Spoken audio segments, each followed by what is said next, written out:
গল্পকথন by Kallol চ্যানেলে আপনারা শুনছেন রবার্ট লুইস স্টিভেনসনের লেখা ট্রেজার আইল্যান্ড। আজ পঞ্চম এবং শেষ পর্ব। জাহাজে আমি এখন একা। ভাটা শুরু হয়েছে আগেই। পশ্চিম আকাশে ঢলেছে সূর্য। অ্যাঙ্করেজের উপর দিয়ে পশ্চিম উপকূল পেরিয়ে এসে জাহাজের উপর নকশা কাটা ছায়ার সৃষ্টি করেছে বড় বড় পাইনের ছায়া। পড়ন্ত বিকেলের মৃদু বাতাসে অজানা বুনো ফুলের সুবাস। পূবের পাহাড়ে বাধা পেয়ে আসা ঝিরঝিরে বাতাসে মৃদু মৃদু দুলছে জাহাজের পাল। পুরো হিসপ্যানিওলাকে কেমন যেন ভুতুরে জাহাজের মতো মনে হচ্ছে এখন। আর থাকা যায় না এখানে। দুর্গে পৌঁছানোর একটা ব্যবস্থা করতে হবে। এবার আর পথ হারাবো না, চেনা হয়ে গেছে। দ্বীপের ধার ধরে ধরে এগিয়ে সহজেই পৌঁছে যেতে পারবো স্কেলিটন আইল্যান্ডের ধারে। আসার সময় বারবার দেখে নিয়েছি কোন দিক দিয়ে যেতে হবে। কাছাকাছি যেতে পারলে পৌঁছানো কঠিন হবে না। কাত হয়ে থাকা জাহাজের দড়ি বেয়ে ধীরে ধীরে নেমে এলাম ভেজা বালিতে। কাদা পানি ভেঙে এসে উঠলাম তীরে। আরেকবার জাহাজটার দিকে তাকিয়ে সোজা হাঁটা দিলাম। পুরো অ্যাঙ্করেজে সাঁঝের ছায়া নামছে। পূবের আকাশে সোনালি আলো ধীরে ধীরে গাঢ় লাল রক্তের রঙে রূপ নিচ্ছে। আধ মাইল মতো এগোতেই হালকা হয়ে গেল জঙ্গল, ডুবে গেল সূর্য। গোধূলির ধূসর আলোয় ছায়া ঢাকা বনের বাইরে দ্বীপের তীর ধরে এগিয়ে চলেছি। একটা ছোট পাহাড় পেরোলাম, ছোট একটা নদী পেরোলাম, পেরিয়ে এলাম দুটো ছোট পাহাড়ের মাঝের উপত্যকা। চলেছি তো চলেছি, বিরাম নেই। রাত হয়েছে, কালো অন্ধকারে ঢেকে গেছে রত্নদ্বীপ। হোঁচট খেতে খেতে এগিয়ে চলেছি।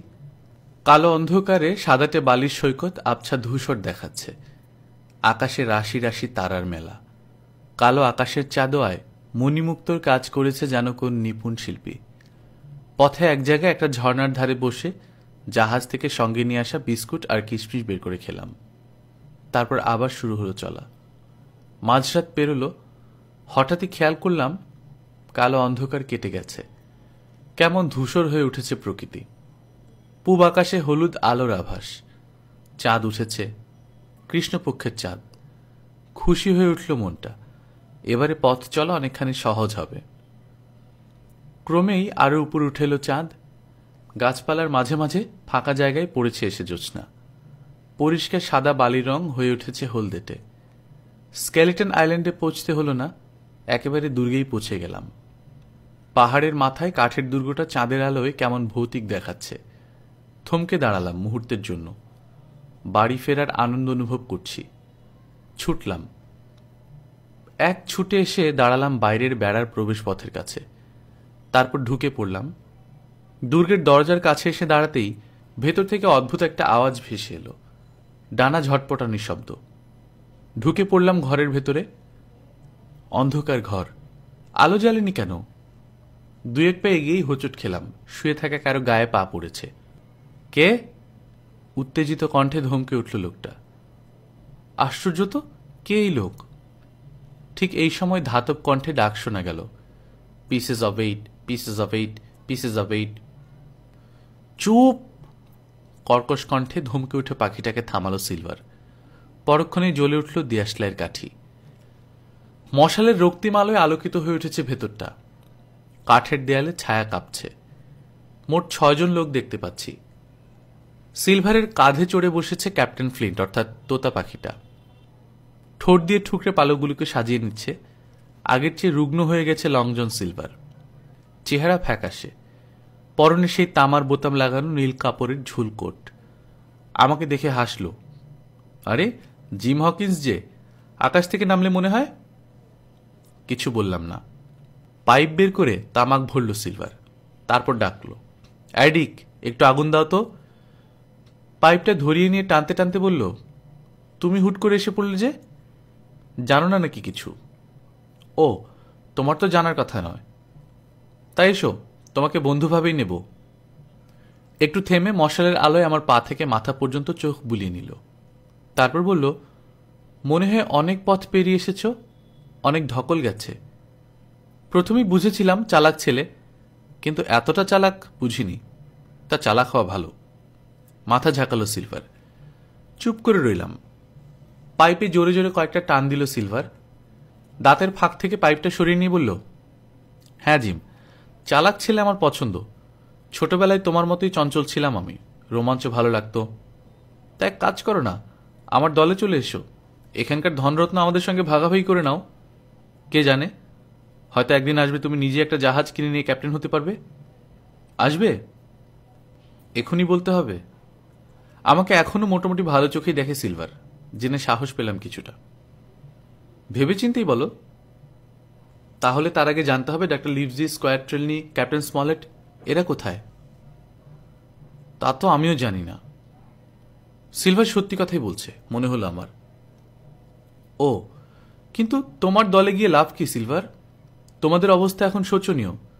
বেশিরভাগই মারা পড়েছে। ম্যাপ নেই, গুপ্তধনের আশাও গেছে। জাহাজটাও হারালে। ওহো, বলেনি, ব্রায়ানকে খুন করেছে ইসরায়েল। রাতের বেলা বোধহয় মাতাল হয়ে নোঙর তুলে ফেলেছিল। স্রোতের টানে ভেসে যায় জাহাজ। আমিও ছিলাম ওতে, তোমাকে খুঁজতেই গিয়েছিলাম। তারপর জোর করে আমাকে জাহাজ চালিয়ে নিতে বাধ্য করল ইসরায়েল। তারপর আচমকা এক বালির চড়ায় ধাক্কা খেয়ে কাত হয়ে গেল জাহাজ। হালের বাড়ি খেয়ে বোধহয় ঘাড় ভেঙেই মারা গেছে ইসরায়েল। বোকার মতো আমার মুখের দিকে তাকিয়ে আছে আর সব কটা ডাকাত। জোর দিয়েই বললাম, ভেড়ার দলে কেন আসব? তবে রে, কোমর থেকে ছুরি খুলে নিয়ে লাফিয়ে উঠল এক ডাকাত, মর্গ্যান। স্পাইগ্লাস সরাইখানা সেই লোকটা। খবরদার মর্গ্যান, বাড়াবাড়ি আমি একদম পছন্দ করি না। ফিরে এসো বলছি। চেঁচিয়ে উঠল সিলভার। দাঁড়িয়ে পড়ল মর্গ্যান। সঙ্গে সঙ্গে বলে উঠল এক ডাকাত, কেন? ঠিকই তো করছে মর্গ্যান। পুচকে শয়তানটা আমাদের ভেড়ার পাল বলে। হ্যাঁ হ্যাঁ, ঠিকই তো করছে ও। মর্গ্যানের পক্ষে সায় দিল আরেকজন। ভুরু কুচকে ওদের দিকে তাকালো সিলভার, চোখে আগুন। চাপা ভয়ঙ্কর গলায় বলল, কি হলো, আমাকেই ধরে মারবি মনে হচ্ছে? ঠিক আছে, আয় দেখি, আয় ছুরি নিয়ে আয়, কার ঘাড়ে কটা মাথা দেখি। কি হলো হাতার দল, আয়। সিলভারের এই ভয়ঙ্কর মূর্তি ওরা আগে নিশ্চয়ই কখনো দেখেনি। ফুটো বেলুনের মতো চুপসে গেল ওরা। কি হলো, আসিস না কেন? প্যান্ট খারাপ করে ফেললি? কিরে বাহাদুর এক একজন। শুনে রাখ, এই ছেলেটিকে পছন্দ করি আমি, কাজেই ওর উপর কারো হাত তোলা চলবে না। তোদের যে কারো চেয়েও ভালো। কোনো কথা নেই আর কারো মুখে। মশালের আলোয় কিম্ভুৎসব ছায়া নাচছে কাঠের দেয়ালে। বুকের ভেতরটা দুবদাব করছে আমার। তবু একটা ক্ষীণ আশার আলো দেখতে পাচ্ছি। আমাকে খুন করবে না সিলভার। রূপ পাল্টে গেছে সিলভারের। দাঁতের ফাঁকে পাইপ, হাত দুটো বুকের উপর আড়াআড়ি করে রাখা। মুখের ভাব শান্ত। কাঁধে চুপচাপ বসে থাকা তোতা পাখি। সবকিছু মিলিয়ে কেমন যেন অন্যরকম লাগছে ওকে। আর যাই হোক, অন্তত ডাকাতের মতো নয়। ফ্যাকাশে মুখ তুলে বারবার সিলভারের দিকে তাকাচ্ছে ডাকাতরা। উসখুস করছে। অনেকক্ষণ একটানা চুপচাপ পাইপ টানল সিলভার। তারপর দাঁতের ফাঁক থেকে পাইপটা বের করে থুতু ফেলল মাটিতে। সঙ্গীদের সবার মুখের দিকে তাকালো একবার। শেষে জিজ্ঞেস করল, কিছু বলবে মনে হচ্ছে তোমরা? দেখো সিলভার, কিছু প্রশ্ন আছে তোমাদের। তোমাকে নেতা মেনেছি, জবাব তোমাকে দিতেই হবে। দয়া করে বাইরে আসো। উঠে দাঁড়ালো একজন লোক। তারপর ধীর শান্ত পায়ে হেঁটে ঘরের বাইরে চলে গেল। একে একে তাকে অনুসরণ করলো অন্য ডাকাতেরা। ঘরে রয়ে গেলাম কেবল আমি আর সিলভার। লক্ষণ খারাপ, মৃদু কণ্ঠে বলল সিলভার। আমাকেও মানতে চাইছে না এখন ওরা। না, আর কোনো আশাই নেই। মানে? জিজ্ঞেস করলাম। ধনরত্ন তো পেলামই না, গলাটাও ফাঁসির দড়ি দেখছে। তার আগে ওই ব্যাটারি হয়তো শেষ করে দেবে আমাকে।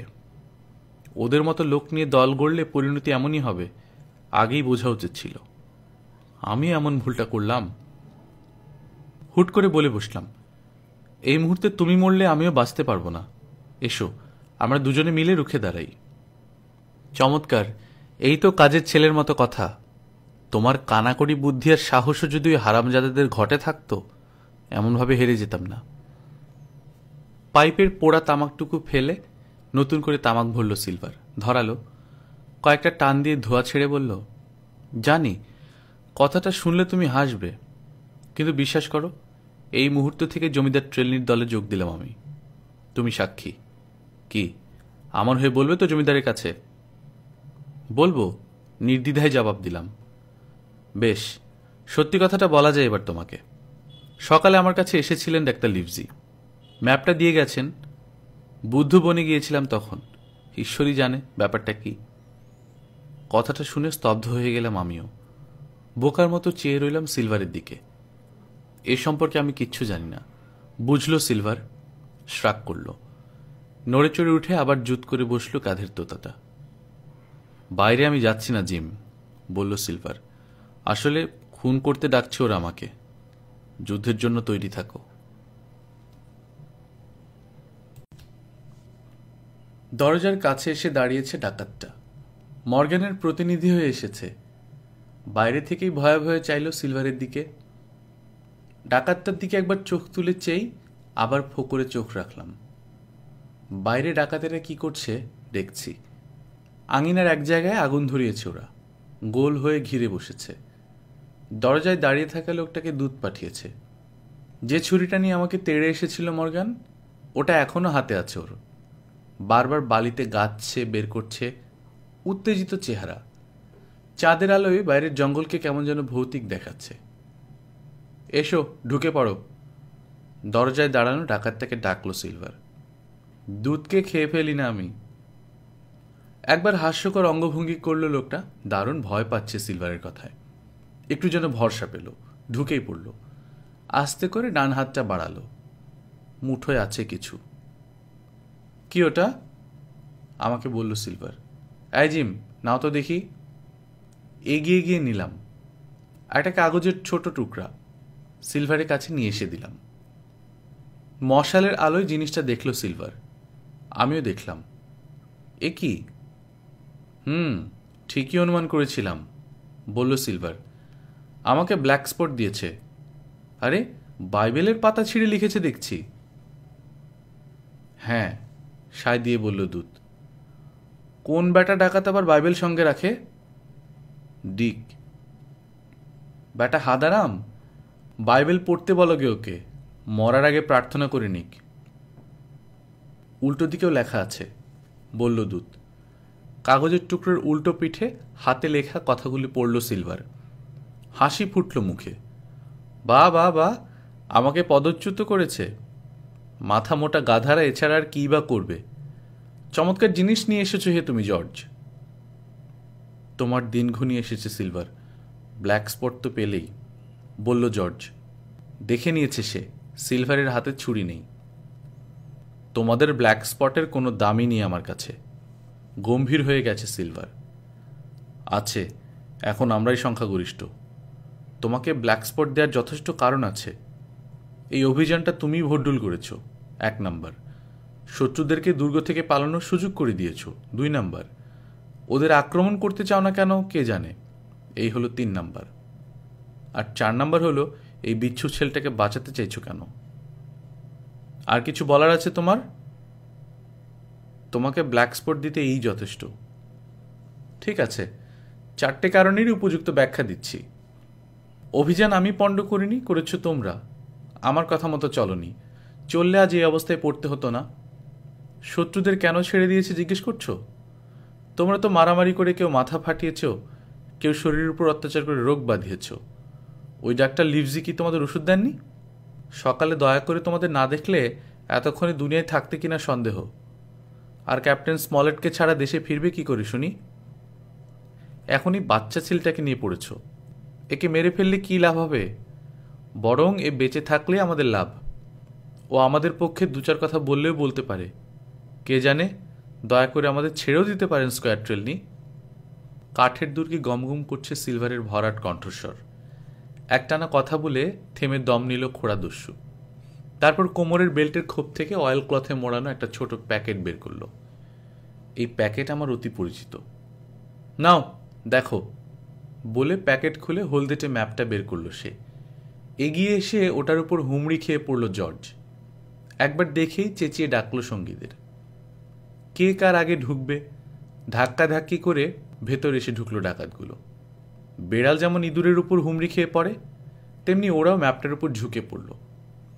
একজনের হাত থেকে আরেকজন ছিনিয়ে নিচ্ছে, গালমন্দ করছে, হিহি করে হাসছে। একেবারে পাগল হয়ে উঠেছে লোকগুলো। হ্যাঁ, এটাই তো আসলটা, বলল মর্গ্যান। ওই তো জেএফ লেখা রয়েছে। কিন্তু ধনরত্ন পেলেই বা লাভ কি? হঠাৎই যেন ম্যাপের উপর থেকে আকর্ষণ হারিয়ে ফেলেছে জর্জ। ওগুলো নিয়ে দেশে ফিরব কি করে? জাহাজ কই? তাই তো, মুখ তুলল মর্গ্যান। এবার কিন্তু আমাকে আর দোষ দিতে পারবে না, বলল সিলভার। ধনরত্ন চেয়েছিলে তোমরা, সন্ধান দিয়ে দিয়েছি। কি করে কাকে নিয়ে দেশে ফিরবে আমি কিচ্ছু জানি না। Please silver, barbecue. মর্গান ছাড়া অন্য সবাই হাত জোর করতে লাগলো। তুমি আমাদের ক্যাপ্টেন, এভাবে আমাদের ঠেলে দিও না। গুড গুড, হাসল সিলভার। এই তো লক্ষ্মী হয়ে উঠেছে ছেলেরা। তোমাদের মতো হিংসুটে নই আমি, তাই বেঁচে গেলে। তাহলে জর্জ, মর্গান, এই ব্ল্যাক স্পট ছিঁড়ে ফেলতে পারি? অবশ্যই পারো, সমস্বরে বলে উঠল সবাই, মর্গান ছাড়া। আমতা আমতা করছে সে। মাঝে থেকে খামোকা বাইবেলের পাতা ছিঁড়লাম। ডিকের কণ্ঠে আক্ষেপ। আচ্ছা বারবিকিউ, যদি বাইবেলটায় চুমু খায় এখন পাপ কাটবে? তার জন্য ঈশ্বরের কাছে মাফ চাইতে হবে তোমাকে। সে রাতে আমার আর সিলভারের পাহারায় রইল জর্জ। খোলাখুলি সঙ্গীদের জানিয়ে দিল সে আমার বা সিলভারের কোনো ক্ষতি করতে চাইলে খুন করে ফেলবে। কাজে নিরাপদেই কেটে গেল বাকি রাতটুকু।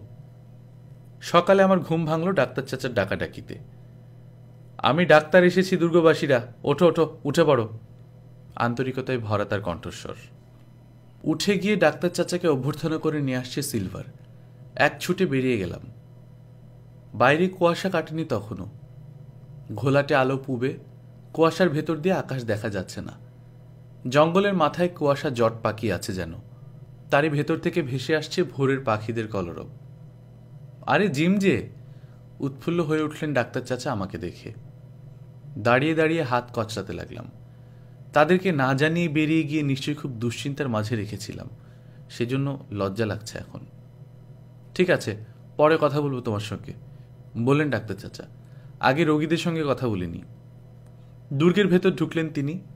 এক নজর চোখ বোলালেন। বাহ, সেরে উঠেছে মনে হচ্ছে সবাই। এই তো চাই, এমন রোগী না হলে কি আর ডাক্তারি করে সুখ আছে? এই জর্জ, মুখটা শুকনো কেন? লিভারের ওষুধ খেয়েছিলে ঠিক মতো? জি খেয়েছিলাম। তাহলে মুখ অত শুকনা কেন? সারা রাত জেগে পাহারা দিয়েছে তো তাই, বলল ডিক। কিন্তু তোমার যেন কিছু হয়েছে, ভয় পাচ্ছ জানো? এসো তো, জিপটা দেখি। কিচ্ছু হয়নি ওর ডাক্তার সাহেব, বলল মর্গান। বাইবেলের পাতা ছিঁড়েছিল, এখন পাপের ভয়ে বেচারা আধমরা। ভুরু কোচকালেন ডাক্তার চাচা। সংক্ষেপে ব্যাপারটা ব্যক্ত করল জর্জ। ডিকের মুখের দিকে চাইলেন ডাক্তার চাচা, তারপর হো হো করে হেসে উঠলেন। একে একে হাসিটা সংক্রমিত হলো সবার মাঝেই, সিলভার ছাড়া।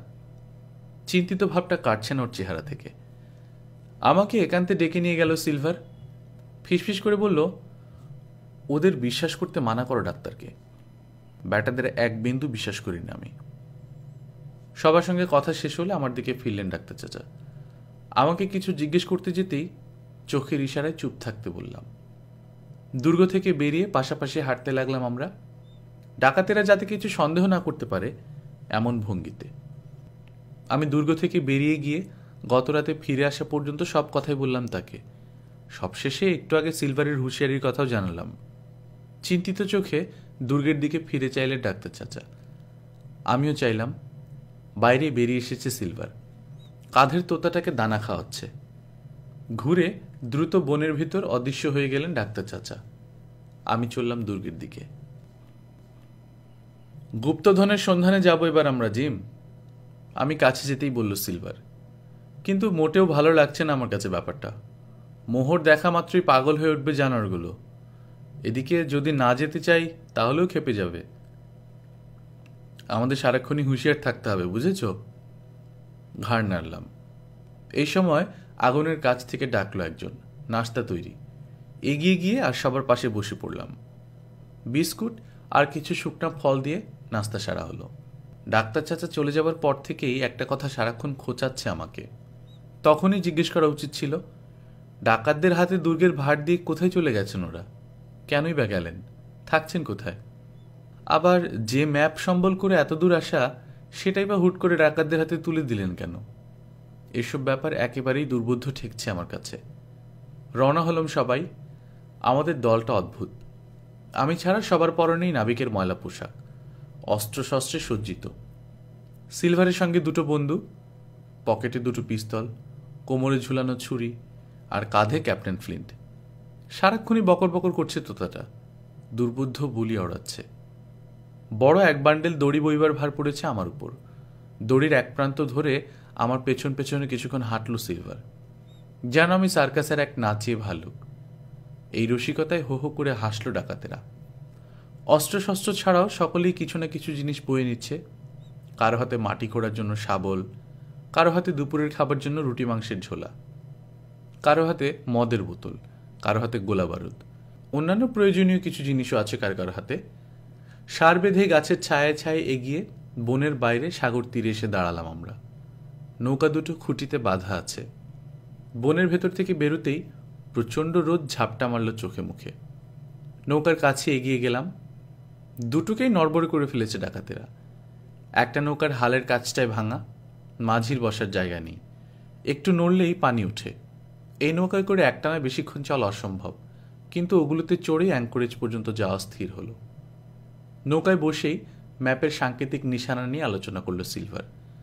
লাল ক্রস দিয়ে চিহ্ন দিয়ে রাখা হয়েছে, কিন্তু পরিষ্কার নয়, আর পেছনের লেখাটা সহজবোধ্য নয়।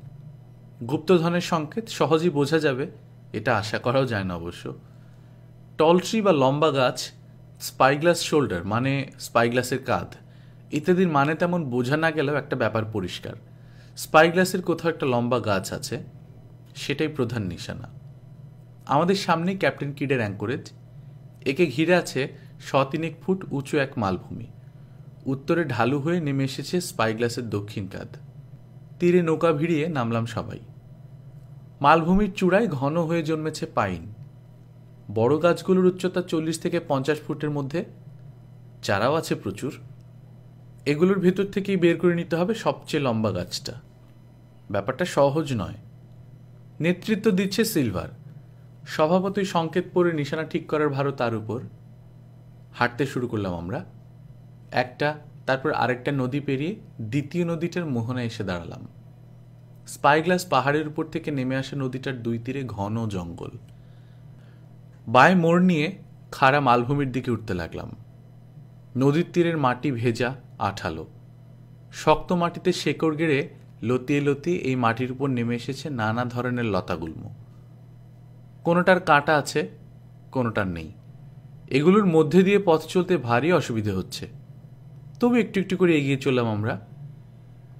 ক্রমেই আরও খাড়া হয়ে উঠেছে পথ। শক্ত হয়ে আসছে মাটি, তার উপর পাথর বিছানো। গাছপালা আর জঙ্গলের রূপও পাল্টাচ্ছে। মাঝে মাঝেই ফাঁকা। চমৎকার এখানকার প্রকৃতি। পথের পাশে সবুজ ঘাস, মাঝে মাঝে জন্মেছে নাম না জানা বুনো ফুলের গাছ। গাছে গাছে রঙিন ফুলের সমারোহ। প্রজাপতি উঠছে। ঘাস বনের পাশে নাটমেগের ঝোপ। এদিক ওদিক বিশাল লালচে পাইন মাথা তুলে দাঁড়িয়েছে। ফুলের সুবাস, নাটমেগের তীব্র ঝাঁজ আর পাইনের মিষ্টি গন্ধে ভারী হয়ে উঠেছে বাতাস। প্রকৃতির মাধুর্যে এখানে অনেকখানি ম্লান হয়ে এসেছে যেন রোদের তীব্রতা। প্রচণ্ড হাঁকডাক, হৈ হুল্লোড় করতে করতে ছড়িয়ে ছিটিয়ে এগিয়ে চলেছি সবাই। সবার পেছনে সিলভার, আর তার আগে আগে চলেছি আমি। ডাকাতেরা আমাদের বেশ অনেকখানি সামনে। পায়ের নিচে বাড়ছে নুড়ি পাথরের সংখ্যা। সারাক্ষণই পা পড়ছে ওগুলোতে। ঢাল বেয়ে গড়িয়ে পড়ছে পাথর। পাশে পাহাড়ি নদীর মধুর কুলকুল আওয়াজ, যেন জল তরঙ্গের শব্দ। খোড়া, তাই আলগা নুড়ি পাথরের উপর দিয়ে চলতে স্বভাবতই কষ্ট হচ্ছে সিলভারের। আমি সাহায্য করছি তাকে মাঝে মধ্যে, নইলে পা ফসকে গড়িয়ে পড়তে অনেক আগেই। মালভূমির চূড়ার কাছাকাছি এসে গেছি আমরা। এই সময় মহা চিৎকার শুরু করে দিল সবার আগের লোকটা। কি ব্যাপার? সবাই ছুটলাম তার কাছে। আমার ডান পাশ থেকে ছুটতে ছুটতে বলল মর্গ্যান, ব্যাটা অমন করছে কেন? গিয়ে দাঁড়ালাম লোকটার পাশে। কি ব্যাপার জিজ্ঞেস করতেই আঙুল তুলে দেখালো। চাইলাম। একটা বিশাল পাইনের নিচে সবুজ লতা পাতায় জড়িয়ে আছে একটা কঙ্কাল। হ্যাঁ, মানুষেরই। অ্যাডমিরাল বেনবয় ক্যাপ্টেন বোনসের অশুভ পদক্ষেপের পর থেকে অনেক বীভৎস মৃত্যু আমি দেখেছি, কিন্তু তবু কেন যেন ঠান্ডা ভয়ের একটা স্রোত শিরশির করে নেমে গেল আমার শির দ্বারা বেয়ে। সাহস দেখালো জর্জ মেরি। কঙ্কালটার কাছে গিয়ে দাঁড়ালো। পায়ে ঠেলে কঙ্কালের উপরে কিছু লতাপাতা সরালো। ন্যাকড়ার মতো ছেঁড়া পুরনো কাপড় জড়িয়ে লেগে আছে হলদেটে হাড়ের উপর। তীক্ষ্ণ দৃষ্টিতে পরীক্ষা করলো জর্জ। তারপর মন্তব্য করল, লোকটা নাবিক ছিল। পোশাকটাও এককালে দামি ছিল। এখানে নাবিক ছাড়া অন্য কেউ আসবে আশাও করা যায় না, চিন্তিত শোনালো সিলভারের কণ্ঠে। কিন্তু কঙ্কালটার পড়ে থাকার ভঙ্গি একটু অস্বাভাবিক মনে হচ্ছে না? তাই তো, এতক্ষণ তো খেয়াল করিনি। একেবারে সিধে হয়ে পড়ে আছে কঙ্কাল। শুধু তাই নয়, দুটো হাতি মাথার উপর দিকে লম্বালম্বি হয়ে আছে। কিছু নির্দেশ করছে না তো? পকেট থেকে একটা কম্পাস বের করলো সিলভার। কঙ্কালটার অবস্থান আর কম্পাসের কাটার দিক নির্দেশ মিলিয়ে দেখলো ভালো করে। তারপর আস্তে আস্তে ঘাড় নাড়ল। ঠিকই আন্দাজ করেছি, কঙ্কালটা আসলে একটা সংকেত দিচ্ছে। হাত দুটো যেদিকে দেখাচ্ছে নিশ্চয়ই সেদিকে কিছু আছে। কিন্তু ফ্লিন্টের রসিকতাটা দেখেছ? কঙ্কাল ছাড়া আর কিছু দিয়ে সংকেত বানাতে পারেনি। এ নিশ্চয়ই তার ছয় সঙ্গীর একজন, কিন্তু কোনজন? এগিয়ে গিয়ে কঙ্কালটার পাশে বসে পড়ল সিলভার। খুলিতে শুকিয়ে লেগে আছে চামড়া এখনো, তাতে চুলও লেগে আছে। সেই চুলগুলি ভালো করে দেখল সিলভার। হাত দিয়ে মেপে দেখল কতখানি লম্বা কঙ্কাল। তারপর মুখ তুলে চাইল। অ্যালডারাইস, আমি শিওর। ভয়ঙ্কর খুনি ছিল। গলা কেঁপে উঠল মর্গ্যানের। ধার হিসেবে অনেক টাকা নিয়েছে আমার কাছ থেকে, কিন্তু চাইতে পারতাম না। চাইলেই ছুরি দেখাতো। ফ্লিন্টের সঙ্গে শেষবার এখানে আসার সময় আমার ছুরিটা নিয়ে এসেছিল। কোথায় ওটা? আশেপাশে তো দেখছি না, বলল এক ডাকাত। পাখিরা নিশ্চয়ই ছুরি খায় না। তাহলে কোথায় ওটা? সিলভারকে আগের মতোই চিন্তিত দেখাচ্ছে। কঙ্কালের আশেপাশ থেকে লতা সরিয়ে ভালো মতো খুঁজল জর্জ। এদিক ওদিক মাথা দোলালো। না, কিচ্ছু নেই। একটা তামাকের বাক্স পর্যন্ত নেই। একেবারেই অস্বাভাবিক। ফ্লিন্টের এটা কেমন ধরনের রসিকতা? বুঝতে পারছি, ছয় সঙ্গীকে খুন করে রেখে গেছে বেটা, কিন্তু লাশের সঙ্গে এই ব্যবহার কেন? বলল সিলভার। এটা তো আর নতুন কিছু নয়, বলল মর্গ্যান। জানোই তো, ভয়ানক লোকটা নিষ্ঠুরতার পরিচয় দিত এভাবেই। আমাদের কপাল ভালো, মরে ভূত হয়ে গেছে, নইলে এই দ্বীপে গুপ্তধনের জন্য আসা। হাতের আঙ্গুলির চুটকি বাজিয়ে বাকি কথাগুলি বুঝিয়ে দিল সে। ফ্লিনকে দেখিনি, কিন্তু তার সম্বন্ধে ডাকাতদের কথাবার্তা শুনে নিজের অজান্তেই শিউরে উঠলাম। তার নিষ্ঠুরতার নিদর্শন তো চোখের সামনেই দেখতে পাচ্ছি। যাগে, ওসব ভেবে আর লাভ নেই, বলল সিলভার। ফ্লিন্ট মারা গেছে, আর কোনোদিন জ্বালাতে আসবে না। এখন চলো, যে কাজে এসেছি সেটা শেষ করি। কঙ্কালের নির্দেশিত দিকে এগিয়ে চললাম আমরা। আশেপাশের দৃশ্য এখনো আগের মতোই সুন্দর, কিন্তু আর হইচই করছে না ডাকাতেরা। প্রায় গায়ে গা ঠেকিয়ে পাশাপাশি মেপে মেপে পা ফেলছে ওরা। একে অন্যের থেকে আলাদা হতে ভয় পাচ্ছে। কথা বলতেও চাইছে না পারতপক্ষে। ফ্লিন্ট শুনে ফেললে আক্রমণ করে বসতে পারে, এই ভয় যেন চেপে ধরেছে সবাইকে। মালভূমির পশ্চিম অংশে সামান্য হেলে থাকা জায়গায় এসে বিশ্রাম নিতে বসলাম আমরা। এখানে উঁচুতে বসে নিচের অনেক কিছুই চোখে পড়ছে। সামনে ঢালে জন্মে থাকা গাছপালার মাথা ছাড়িয়ে নিচে দেখা যাচ্ছে অন্তরীপ। ঢেউয়ের সাদা ফেনা জমেছে। পেছনে অ্যাঙ্করেজ পেরিয়ে স্কেলিটন আইল্যান্ড ছাড়িয়ে সাগরের ছোট ছোট ঢেউ কড়া রোদ প্রতিফলিত করে চোখ ধাঁধাচ্ছে আমাদের। একপাশে স্পাইগ্লাস পাহাড়, চূড়ার কাছে কচিত কদাচিৎ একাধটা পাইন দাঁড়িয়ে। কালো কুৎসিত পাথুরে উপচূড়াগুলোর পাশে নেহায়াতি বেমানান। তীব্র রোদের হাত থেকে গা বাঁচাতে গাছের ছায়ে আশ্রয় নিয়েছে পাখিরা। ডাকাডাকি বন্ধ। শুধু দূরে নিচ থেকে ভেসে আসছে ঢেউয়ের অবিশ্রান্ত গর্জন। প্রকৃতির এই বিশালতায় নিজেকে একেবারেই ক্ষুদ্র মনে হচ্ছে। কম্পাসের চোখ রেখে একমনে কি হিসেব করছে সিলভার। তারপর মুখ তুলে বলল, ম্যাপ অনুসারে স্পাইগ্লাস পাহাড়ের কাঁধ নিশ্চয়ই ওই জায়গাটা। পাহাড়ের একটা দিকে আঙুল তুলে দেখালো সে। ঘুরে খাবারের ঝোলাটার দিকে তাকালো। পেট জ্বলছে, গুপ্তধন পরে খোঁজে যাবে। আসো, আগে পেট ঠান্ডা করি। খিদে নেই, বলল মর্গান। কেন? কঙ্কালটা দেখে মন খারাপ হয়ে গেছে। ও, নীলমুখ শয়তানটার কথা ভাবলেই গায়ে কাঁটা দেয় এখনো। হ্যাঁ, ফ্লিন্টের কথাই বলছি। অতিরিক্ত রাম গেলার ফল, বলল জর্জ। মুখ তো নীল হবেই। ব্যাটা সত্যি মরেছে তো? সন্দেহ ডিকের গলায়। বিলি তো বলেছে মরেছে। লাশের চোখের উপর নাকি দুটো তামার পয়সাও রেখে দিয়েছিল বিলি। ওই ব্যাটাও ফ্লিন্টের চেয়ে কম যেত না। শেষ পর্যন্ত ও মদ খেয়েই মরল। আচমকা বাধা পেয়ে থেমে গেল মর্গান। আমাদের সামনের জঙ্গল থেকে ভেসে আসছে হালকা হালকা কাপা গলায় গানের সুর। সেই গান, ইয়ো হো হো and a bottle of Ram. মুখ থেকে রক্ত সরে গেছে ডাকাতদের। আতঙ্কে বড় বড় হয়ে উঠেছে চোখ। ফ্লিন্ট, ফিসফিস করে বলল মর্গান। কোটর ছেড়ে যে কোনো সময় ঠিকরে বেরিয়ে আসবে তার দুটো চোখ। হলফ করে বলতে পারি, এ ফ্লিন্ট ছাড়া কেউ না। যেমন শুরু হয়েছিল তেমনি আচমকা মাঝপথেই থেমে গেল গান। গায়কের মুখ চেপে ধরেছে যেন কেউ। পাহাড়ের ঢালে পাইনের সবুজ মাথায় কড়া রোদ, প্রকৃতির মহান বিশালতা, পেছনে মাটিতে আর ঝোপের উপরে পাইনের ছায় আলপনা, স্তব্ধ দুপুর। এই সময় এই আচমকা গান শুরু হয়ে হঠাৎ বন্ধ হয়ে যাওয়া কেমন যেন ভৌতিক অনুভূতির ছোঁয়া লাগলো সবার মনে। এমনিতেই অদ্ভুত প্রভাব ফেলেছে ফ্লিন্টের চিন্তা আর ওই কঙ্কাল। এখন এই গান একেবারে বিমূঢ় জড়ো করে দিল সবাইকে। স্তব্ধ হয়ে গেছে বেশি কথা বলা তোতাটাও। রক্তশূন্য পাংশুটে ঠোঁটে কথা জড়িয়ে যাচ্ছে, এমনকি সিলভারেরও। এত ভয় পেলে চলবে না। প্রেতাত্মা গান গাইতে পারে না। এ নিশ্চয়ই কোনো জ্যান্ত মানুষ। ফ্লিন্টের স্বর নকল করছে। আবার শোনা গেল গান। না না, গান নয়, কান্নার সুরে চেঁচিয়ে কথা বলছে কেউ। ডার্বি, রাম নিয়ে আয়। হঠাৎই যেন গালাগালি দিয়ে উঠল কণ্ঠস্বরটা।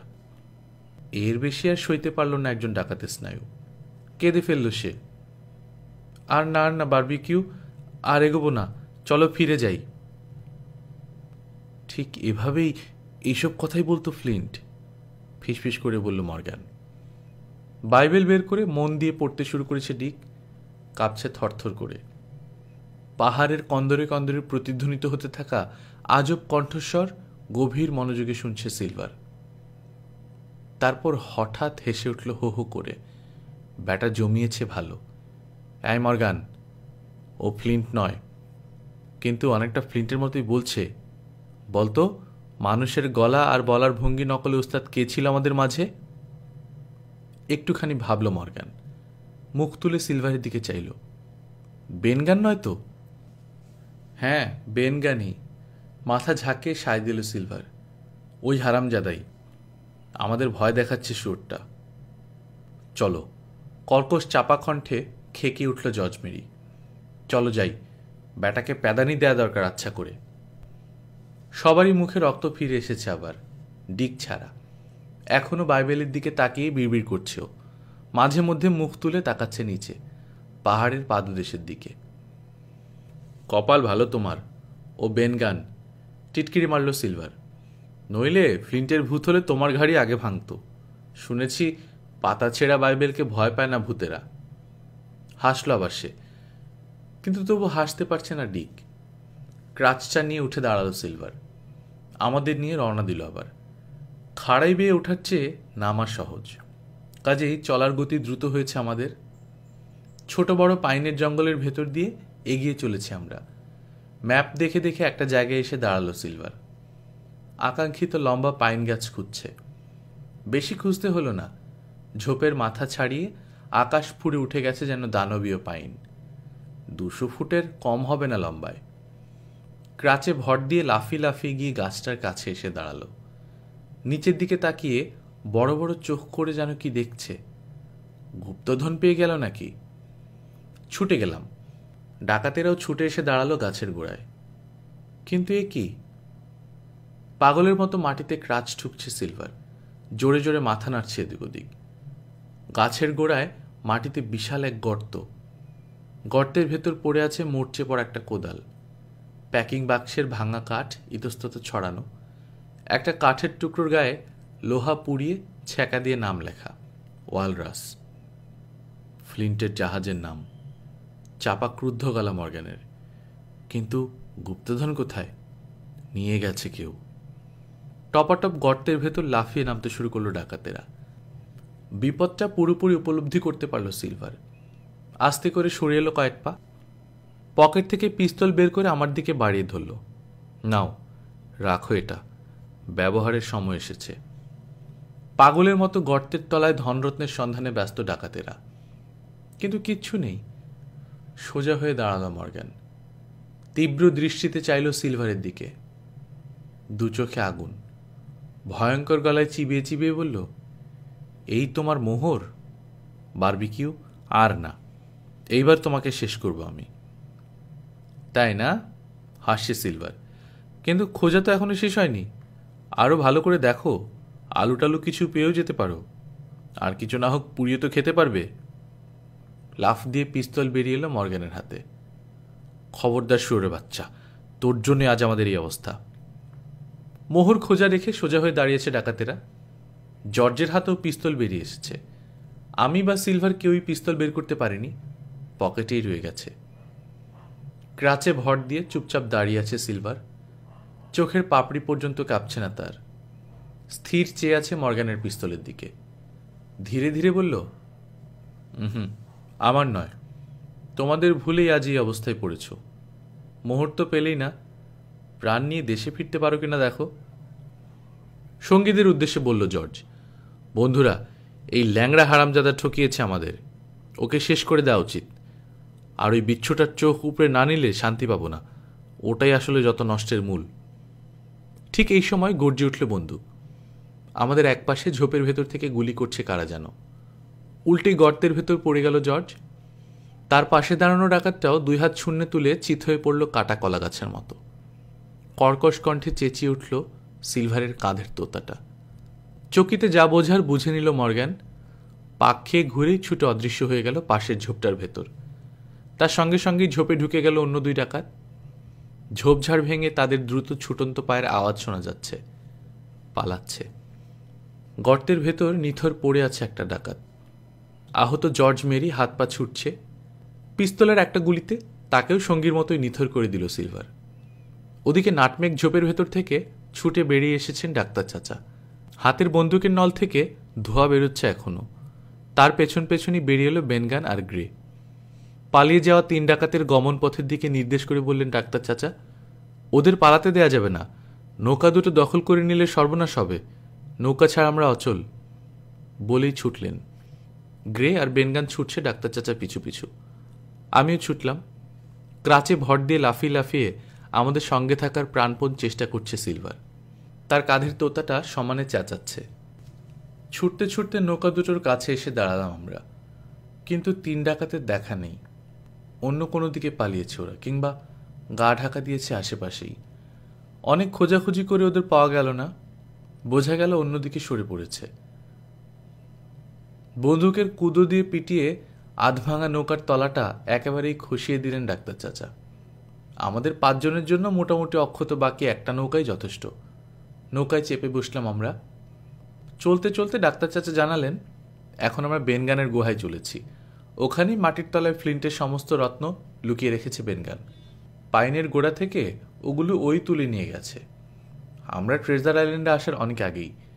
দুর্গ থেকে বেরিয়ে এসে এই কয়দিন তারা বেনগানের গুহাতেই থেকেছেন। ডাকাতদের নজর অন্যদিকে ফিরে রাখার জন্য, বিশেষ করে খামোখা খুন খারাপি বন্ধ করার জন্যই গুপ্তধনের নকশা সিলভারের হাতে তুলে দিয়ে এসেছেন ডাক্তার চাচা। তাছাড়া তখন আর নকশাটা কোনো মূল্য ছিল না, কারণ ধনরত্ন তো সব আগেই সরিয়ে ফেলা হয়েছে। আমি সঙ্গে না থাকলে ডাকাতদেরকে গুলি করার কোনো প্রয়োজন পড়তো না। ডাকাতদের ভয় পাইয়ে দেওয়ার জন্য ফ্লিন্টের অনুকরণে বেনগানের ডাকাডাকির কৌশলটা সত্যি অভিনব, স্বীকার করলেন ডাক্তার চাচা। গুহার ভেতর বন্দুক নিয়ে তৈরি হয়ে বসে আছেন জমিদার ট্রেলনি, ক্যাপ্টেন স্মলেট আর জয়েস। কোনো উপায়ে ডাকাতেরা গুহা আর ধনরত্নের খোঁজ জেনে গিয়ে যদি গুহায় হানা দেয় তো বাধা দেবেন। আমাদের দেখে বেরিয়ে এলেন তারা। এরপর কি হলো সংক্ষেপে শেষ করছি। মাটি খুঁড়ে সমস্ত ধনরত্ন আবার বের করা হলো। অসংখ্য সোনার বাট। তার দাম অনুমান করা আমার সাধ্যের বাইরে। তাছাড়া আছে ছোট ছোট কয়েক বস্তা মোহর। পৃথিবীর প্রায় সমস্ত দেশের মোহরই আছে। ইংল্যান্ড, ফ্রান্স, স্পেন, পর্তুগাল সব দেশের আছে। জর্জ, লুই, ডাবলুন ইত্যাদি সব জাতের বিচিত্র আকারের বিচিত্র ওজনের সব মোহর। রাজরাজাদের ছবি খোদাই করা ওগুলোতে। কোনোটা গোল, কোনোটা চারকোনা, কোনোটাতে আবার ফুটো করা, ভেতরে চেন ঢুকিয়ে গলায় ঝোলানোর জন্য। মোহর, সোনার বাট এগুলি নিয়ে গিয়ে হিস্পানিওলায় তুললাম আমরা। জোয়ার আশায় চড়া থেকে নেমে গিয়েছে জাহাজটা। ভাটার সময় আবার আটকেছে। এমনি করে গেছে গত কয়েকটা দিন। প্রায় বদ্ধ খাড়ির সংকীর্ণ মুখ দিয়ে আপনা আপনি বেরিয়ে যেতে পারেনি, কাজে এ যাত্রা রক্ষা পেয়ে গেছি আমরা। পাহাড়ি ঝর্ণা থেকে প্রচুর মিষ্টি পানি বোঝাই করে নিয়েছি জাহাজের পিপেগুলোতে। খাবার হিসেবে নিয়েছি শিকার করা বুনো ছাগলের ধোঁয়ায় শুকানো মাংস, আর নিয়েছি প্রচুর বুনো ফলমূল। মর্গান আর তার দলবল নিয়ে আমাদের আক্রমণ করতে আসেনি, সাহসই করেনি। আর করবি বা কী করে? ওদের গোলাবারুদ নেহায়তি সামান্য। এত অল্প রসদ নিয়ে আমাদের আক্রমণ করার দুঃসাহস দেখায়নি আর। ওদেরকে দ্বীপেই নির্বাসন দিয়ে এসেছি আমরা। ডাক্তার চাচা অবশ্য অনেক দয়া দেখিয়েছেন। আসার সময় দুর্গে কয়েক বস্তা ময়দা, প্রয়োজনীয় কাপড় চোপড়, ওষুধ, কিছু গুলি বারুদ ইত্যাদি রেখে এসেছেন তাদের জন্য। এই দিয়ে যে কয়দিন বাঁচতে পারে তারা বাঁচুক। সিলভারকে কিন্তু সঙ্গে নিয়ে এসেছি আমরা। দেশে ফিরে সমস্ত ধনরত্ন সব ভাগাভাগি করা হয়েছে আমাদের মাঝে। আমাদের বলতে আমি, ডাক্তার চাচা, জমিদার ট্রেলনি, এই তিনজন। ক্যাপ্টেনকে অভিযানের কয়েক মাসের পুরো বেতন প্রচুর বোনাস সহ বুঝিয়ে দিয়েছেন জমিদার। বেনগানকে 1000 পাউন্ড দেওয়া হয়েছে, কিন্তু 3 সপ্তাহের মধ্যেই মদ খেয়ে আর জুয়া খেলে সব টাকা উড়িয়ে দিয়েছে সে। তারপর পথের ভিখেরি, ভিক্ষে করেই কাটিয়েছে জীবনের বাকি দিনগুলো। আব্রাহাম গ্রিকেও কিছু টাকা দেওয়া হয়েছে। সত্যি ভালো হয়ে গেছে সে। মোটামুটি পড়ালেখা শিখেছে, ব্যবসাও করেছে কিছুদিন। তারপর একটা চমৎকার জাহাজের আংশিক মালিকানা কিনে নিয়েছে। ওই জাহাজেই মেটের কাজ করে এখন। বিয়ে করেছে, সন্তানের বাবা হয়েছে, সুখে আছে সে। যেহেতু আমার প্রাণ রক্ষা করেছে লং জন সিলভার, দেশে ফিরে তাকে পুলিশের হাতে তুলে দিলেন না ডাক্তার চাচা, বরং কিছু টাকা দিয়ে সাহায্য করলেন, পালিয়ে যাবার সুযোগ করে দিলেন। তবে এই বলে শাসিয়ে দিলেন, যদি আমাদের এলাকায় আবার কখনো দেখা যায় ভালো হবে না, এরপর আর ছাড়বেন না, পুলিশের হাতে দেবেনই। সেই যে কোথায় নিরুদ্দেশ হয়ে গেছে সিলভার, আর কোনো খোঁজ পায়নি তার। আজও ভয়ঙ্কর ঝড়ের রাতে যখন ক্রুদ্ধ হয়ে ওঠে সাগর, ফুঁসে ওঠে তীরে এসে আছড়ে পড়ে উত্তাল ঢেউ, ঘুমের ঘোরে দুঃস্বপ্ন দেখে আঁতকে উঠি আমি। খোড়া এক জলদস্যু ক্রাচ বগলে নিয়ে তাড়া করে আমাকে। সেই ডাকাতের চেহারার সঙ্গে সিলভারের চেহারার কোনোই মিল নেই। কিন্তু আশ্চর্য, খোড়া দানবের কাঁধে সিলভারের ক্যাপ্টেন ফ্লিন্টের মতোই একটা তোতা পাখি বসা থাকে। কুৎসিত কর্কশ গলায় একটানা চেঁচাতে থাকে ওটা, pieces of 8, pieces of 8, pieces of 8।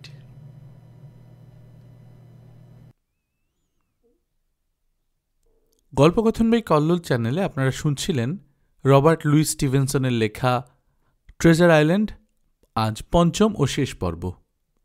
আমরা নিয়মিত গল্প পাঠ করে শোনাচ্ছি। আপনারা যারা প্রথমবারের মতো শুনছেন কাইন্ডলি সাবস্ক্রাইব করে নেবেন। গল্প পাঠ ভালো লাগলে বন্ধুদের সঙ্গে শেয়ার করবেন। নিজে ভালো থাকবেন, আশেপাশের লোকজনকে ভালো রাখবেন। টাটা।